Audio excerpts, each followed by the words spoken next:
जय हिंद साथियों, मैं Raghuraj Singh, ex army soldier physical defence academy director and coach. दोस्तों, आपका इस वीडियो में स्वागत करता हूं। और आज का जो हमारा टॉपिक है, यानी जो डॉक्यूमेंटेशन को लेकर के है, जो रेडियो ऑपरेटर के जो जितने भी बच्चे काफी रिक्वायरमेंट आ रही थी, तो इसके लेकर के मैंने सोचा कि एक वीडियो आपके लिए बनाया जाए और दूसरा इसके हिसाब से दे रहा हूँ। और इसमें ये चीजें आपको बताऊंगा, हर किसी वीडियो में ये आपको मिलेगा नहीं, और ये समझाने की पूरी कोशिश करूंगा। कुछ मैंने इस पर लिखा हुआ है जो जरूरी है, बाकी चीजें पूरा समझने की कोशिश करना।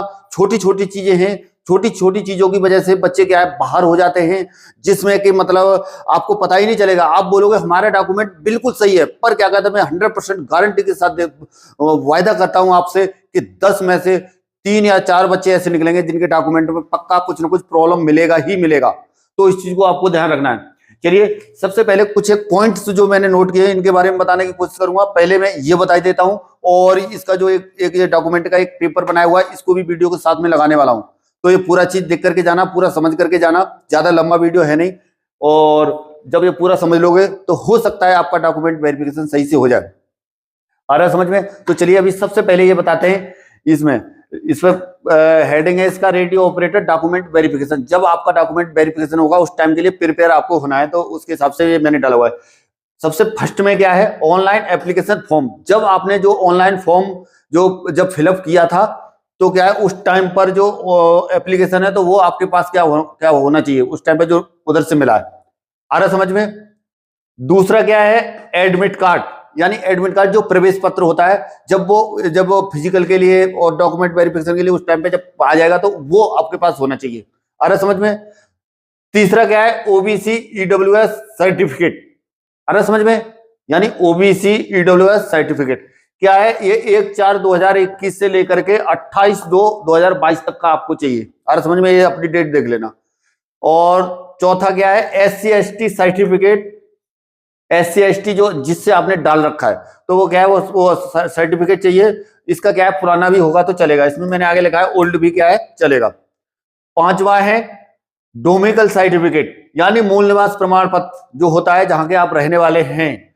आ रहा समझ में? ये क्या है, 28/2/2022 से लेकर 22 से क्या है, पहले का होना चाहिए। 28/2/22 से पहले का होना चाहिए। आ रहा समझ में? Other state no requirement, other state वालों को इसकी कोई जरूरत नहीं है। ये क्या है, डोमिकल सर्टिफिकेट यानी मूल निवास प्रमाण पत्र। आ रहा समझ में? अगला क्या है, पासपोर्ट साइज कलर फोटो होनी चाहिए आपके पास 4। ठीक है ना? पासपोर्ट साइज कलर फोटो होनी चाहिए 4। अगला क्या है, एक्स सर्विसमैन है जो फौज से रिटायर हुए हैं, या कोई और किसी को जो इसके अंदर जो जिन्होंने फॉर्म डाला हुआ है, तो उनको क्या है, डिस्चार्ज जो बुक होती है जब रिटायरमेंट के दौरान वो मिलती है, तो उसकी क्या करके ले जानी है, फोटो कॉपी ले जानी है। यानी इसका जैसे आई कार्ड वगैरह रहता है, तो उसका इतना वैल्यू नहीं है, डिस्चार्ज बुक का वैल्यू है। आ रहा समझ में? उससे आपको वरीयता मिलेगी। नेक्स्ट है 10th 12th सर्टिफिकेट। जिससे क्या है 12th से डाला हुआ है, तो उससे नीचे वाले पूरे डॉक्यूमेंट होने चाहिए। जैसे मान लीजिए आपने ग्रेजुएशन से भी डाल रखा है, तो क्या है उसका क्या है, पूरा ग्रेजुएशन के पूरा first year, second year, third year, उस टाइप से आपका उसमें उसके साथ लगाना है जिससे डाला है। आ रहा समझ में? अन्यथा क्या है, वैसे जैसे क्या है, इसमें डिप्लोमा भी लिखा हुआ है, जिसने जो भी डिप्लोमा जो कैटेगरी आपने जिसमें असिस्टेंट ऑपरेटर में जिसमें जो चाहिए, जैसे और भी में भी हेड ऑपरेटर में जो चाहिए, उसके हिसाब से ये डिप्लोमा आपका होना चाहिए। आ रहा समझ में? अदरवाइज नहीं चलेगा। नेक्स्ट है, यानी आधार कार्ड आपका होना चाहिए। आ रहा समझ में? और all document original, all document क्या होनी चाहिए आपके पास, ओरिजिनल होने चाहिए। ये नहीं है कि आप डुप्लीकेट लेकर के जा रहे हैं। सबसे ज्यादा सवाल रहते हैं, आगे भी मैं बताऊंगा अभी आपको। 2 सेट फोटोकॉपी, यानी जो जितने भी आपके डॉक्यूमेंट हैं उसके क्या होने चाहिए, 2 सेट आपको फोटोकॉपी करके क्या करना है, लेके जाना है उनको। आ रहा है समझ में? अच्छा, नेक्स्ट है ऑल फोटोकॉपी अटेस्टेड, यानी पूरे जितने भी दो कॉपी कर रखी है आपने, जिसमें प्लस आधार कार्ड भी क्या होगा, शामिल होगा अटेस्टेड के लिए। अभी जो मैं बता रहा था, जो जरूरी बातें जो मैं आपको बता रहा था, वो चीजें आपको समझना बहुत ही ज्यादा जरूरी है। मैंने कुछ नोट डाउन किए, जिस तरह से बच्चों की क्या रहती है, रिक्वायरमेंट रहती है, तो उसके हिसाब से है। आ रहा समझ में? पहला क्या है इसमें, जैसे क्या है कि मान लीजिए आपका नाम है राम सिंह। आ रहा समझ में? आपका नाम क्या है, राम सिंह। ठीक है ना? तो राम सिंह अलग अलग है। जिस हिसाब से आपके जो डॉक्यूमेंट, जैसे सबसे पहले तो आपको इसमें यही करना है कि जैसे आपकी 10th की जो मार्कशीट है, 10th की जो मार्कशीट है जिससे आपने, या फिर ऐसे मान लीजिए कि जिससे आपने फॉर्म को अप्लाई कर रखा है और जिसमें जो ऑथराइज है उस मार्कशीट के हिसाब से पूरे डॉक्यूमेंटों को आपको मिलाना है। जैसे उसमें राम सिंह लिखा हुआ है, किसके अंदर, 10th की मार्कशीट के अंदर राम सिंह लिखा हुआ है, तो बाकी में भी राम सिंह ही होना चाहिए। आ गया समझ में? राम सिंह का मतलब राम सिंह, राम अलग है और सिंह अलग है। और ये स्पेस, अगर स्पेस में भी फर्क है तब भी नहीं चलेगा। स्पेस का फर्क समझे? जैसे क्या कहते हैं, राम अलग है और सिंह अलग है, तो अलग ही अलग होना चाहिए। यानी राम सिंह को जैसे कहेंगे इसमें, जैसे इसमें ये है ना, ये चल नहीं रहा है, चलो चलिए ठीक है। तो राम सिंह को क्या होना चाहिए, 1 मिनट इसको स्टॉप करो, मैं दूसरा वो मार्कर लाता हूं। ठीक है, चलो अभी देखिए फिर से समझिए। जैसे राम सिंह है ना, ये राम सिंह है, ठीक है ना, और इसमें क्या है, बीच में स्पेस है, ये इस तरह से, ये बीच में स्पेस है ना, तो ये वाला स्पेस क्या करना है आपको समझना है। और कहीं क्या है, जैसे क्या कहते हैं, मान लीजिए, या फिर अंग्रेजी में लिखेंगे तो, इंग्लिश में लिखेंगे तो ये राम सिंह, ठीक है। मैं समझाने की कोशिश कर रहा हूं, बाकी चीजें नहीं, जैसे बीच में स्पेस है, स्पेस होना चाहिए। किसी का क्या होगा, किसी की मतलब मिस्टेक हो जाएगी आधार कार्ड में या किसी में, तो वो चीज बता रहा हूं। तो क्या है, ये जो है क्या है, अलग अलग होना चाहिए, ठीक है। ये जितना इसमें है, जिस सर्टिफिकेट से आपने डॉक्यूमेंट में डाला, जिस डॉक्यूमेंट से आपने फॉर्म अप्लाई कर रखा है उसके हिसाब से स्पेस है, तो स्पेस बाकी के सारे डॉक्यूमेंटों में भी होना चाहिए। जैसे मान लीजिए आपके आधार कार्ड में नहीं है तो ये गलत है, आपको आधार कार्ड में अभी तत्काल चेंज कराना है, समय नहीं है बिल्कुल भी, ठीक है ना। इसमें अगला दूसरा जो समस्या आती है क्या है, स्पेलिंग मिस्टेक। स्पेलिंग मिस्टेक यानी जैसे क्या कहते हैं, आई की जगह पे ई भी नहीं चलेगा। ये चीज आप क्लियर कट समझ लो, आई की जगह पे अगर ई है तो नहीं चलेगा, या ई की जगह पर आई है तो नहीं चलेगा।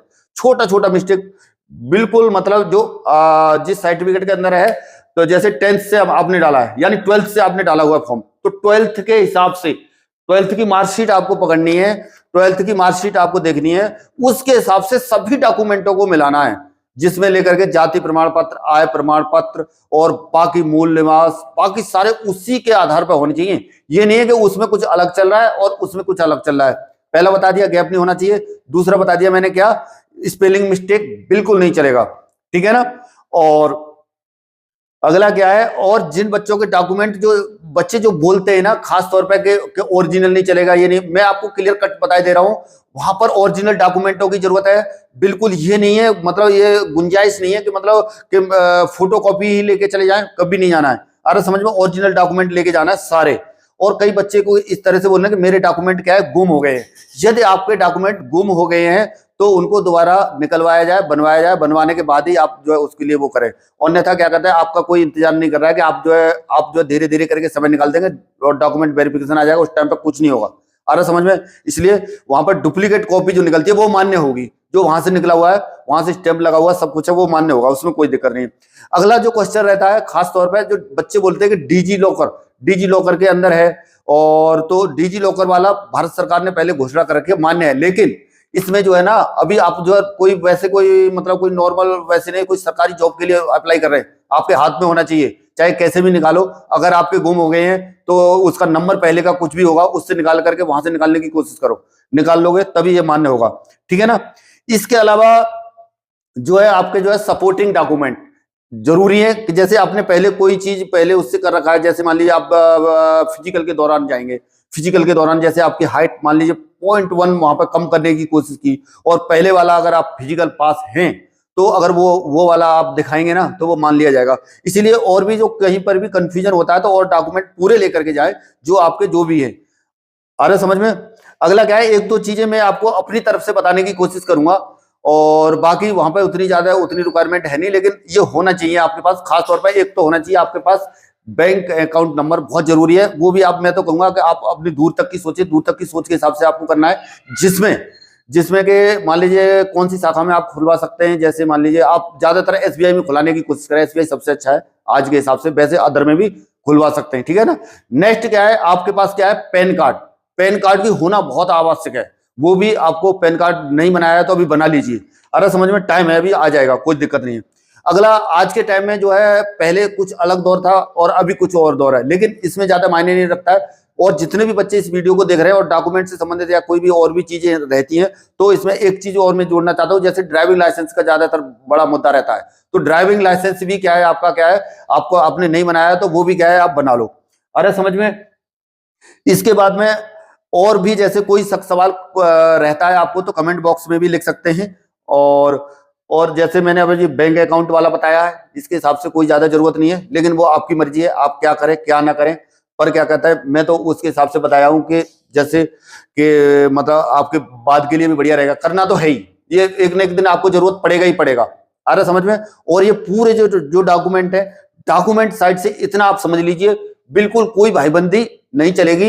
ये डॉक्यूमेंट तो डॉक्यूमेंट है, आदमी मर जाता है चला जाता है पर कागज बोलता है। आप लोग ये ध्यान से समझ लो, मैं आपको सत्य बता रहा हूं। ये चीज डॉक्यूमेंट में आप लोग बिल्कुल लापरवाही न बरते। छोटी छोटी चीजों के पीछे जैसे मैंने अभी बताया है रह जाते हैं। और इसमें आपको भी बता रहा हूं, आप भी इस चीज से ग्रसित हो सकते हैं।